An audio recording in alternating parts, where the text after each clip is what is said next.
Neha Telugu vlogs. ఈరోజు వచ్చేసి మనము వీడియోలో గులాబీ మొక్కల గురించి అయితే తెలుసుకుందాము. అలాగే నా గార్డెన్లో నేను పెంచుతున్న గులాబీ మొక్కలు నేను ఎన్ని రకాలు పెంచుతున్నానో మీకు ఈ వీడియోలో చూపించబోతున్నాను. నా గార్డెన్లో ఉన్న గులాబీ మొక్కలు అన్నీ చాలా హెల్తీగా అలాగే ఫ్లవర్ బ్లూమింగ్తో చాలా అందంగా ఉందండి. చిన్న చిన్న సైజే అయినా ఫ్లవర్ బ్లూమింగ్ ఎంత బాగా ఉందో మీరు ఈ వీడియోలో అయితే చూడండి. ఇక్కడ గార్డెన్ ఎంట్రన్స్ లోనే నేను గులాబీ మొక్కలు అయితే పెట్టాను. ఇవి స్టెప్స్ దగ్గర పెట్టిన గులాబీ మొక్కలండి. ఇక్కడ ఒక 5-6 టబ్స్ అయితే పెట్టాను. అన్నింట్లలో ఇలా కలర్ గులాబీ మొక్కలు అయితే పెట్టాను. పింక్, వైట్, ఆఫ్ వైట్, ఇంకా బేబీ పింక్ ఇలా పెట్టాను. ఫస్ట్ వచ్చేసి ఇక్కడ ఒక పాట్లో ఇలా పింక్ కలర్ అయితే పెట్టానండి. ఫ్లవర్ బ్లూమింగ్ కూడా చూడండి చాలా బాగా వచ్చింది. ఇంకా వీటికి ఇలా మొగ్గలు కూడా చూడండి ఒక 3-4 అలా ఉన్నాయి. ఇట్లా ఇంకా మొదలు దగ్గర కూడా ఉన్నాయి. దీని పక్కనే వచ్చేసి ఇదిగోండి ఇలా డార్క్ పింక్ పెట్టాను. ఈ డార్క్ పింక్ రోజ్ ప్లాంట్ పక్కనే ఇలా ఆఫ్ వైట్ అండి.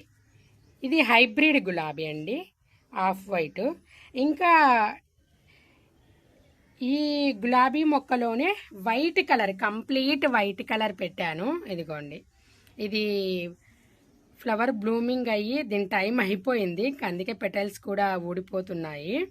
ఇది వైట్, ఆఫ్ వైట్. ఇంకా మీకు బేబీ పింక్ కూడా చూపిస్తాను, అది కూడా ఫ్లవర్ బ్లూమింగ్ చాలా బాగుంది. వీటి పక్కనే ఉందండి. గార్డెన్ ఎంట్రన్స్లోనే ఇలా గులాబీ మొక్కలు అయితే పెట్టాను. ఇలా చూడండి ఎంత మంచిగా బ్లూమ్ అయ్యాయో. ఇక్కడ వచ్చేసి బేబీ పింక్ రోజెస్, ఇక్కడ వచ్చేసి డార్క్ పింక్ రోజెస్ అండి. ఇదొకటి ఫుల్గా బ్లూమ్ అయింది. అలాగే ఇదిగోండి మొగ్గలు కూడా చూడండి ఎలా పడ్డాయో, 7-8 అలా. ఇది మాత్రం చాలా బ్యూటిఫుల్గా ఉందండి. ఎంట్రన్స్లోనే గులాబీ పువ్వులతోటి ఈరోజు గార్డెను చాలా అందంగా కనిపిస్తుంది. ఇదండి ఈరోజు వచ్చేసి నా గార్డెన్లో ఉన్నటువంటి రోజ్ ఫ్లవర్ ప్లాంట్స్ అయితే చూపించాను కదా. ఒక 5-6 టైప్స్ అయితే పెట్టాను. అన్ని మొక్కలు చాలా హెల్తీగా, బ్లూమింగ్ కూడా చాలా బాగుంది కదా. మనము వీటికి తగినంత కేర్ తీసుకున్నామంటే మన గార్డెన్ ఇలా రోజ్ ఫ్లవర్స్ తోటి చాలా బ్యూటిఫుల్గా అయితే ఉంచొచ్చండి. నేను వీటికి తీసుకునే కేర్ వచ్చేసి మెయిన్గా 3 టిప్స్ అండి. వీటికి కావాల్సిన ఫెర్టిలైజర్స్ వచ్చేసి నేను ఆనియన్, ఎగ్ అలా వాటర్లో ఒక 3 days అలా లిడ్ పెట్టేసి బాగా పులిసిన తర్వాత అలా పులియబెట్టిన వాటర్ని ఫర్టిలైజర్గా ఇస్తూ ఉంటాను.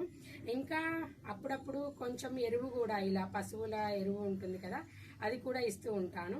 ఇంకా ప్రూనింగ్ అయితే ఇంపార్టెంట్ అండి. మనకి ప్రూనింగ్ కంపల్సరీగా చేస్తేనే ఫ్లవర్స్ కానీ స్టెమ్స్ కానీ న్యూగా మళ్ళీ మొక్క ఈ బ్రాంచెస్ మొదలయ్యి మనకి ఫ్లవర్ బ్లూమింగ్ కూడా చాలా బాగుంటుంది. అలాగే మనము ఏ ఫ్లవర్ ప్లాంట్కైనా కూడా ఇలా ఫ్లవర్స్ బ్లూమ్ అయిన తర్వాత మనము చెట్టు మీద ఇలాగే అందంగా ఉండడానికి వదిలేస్తాం కదా.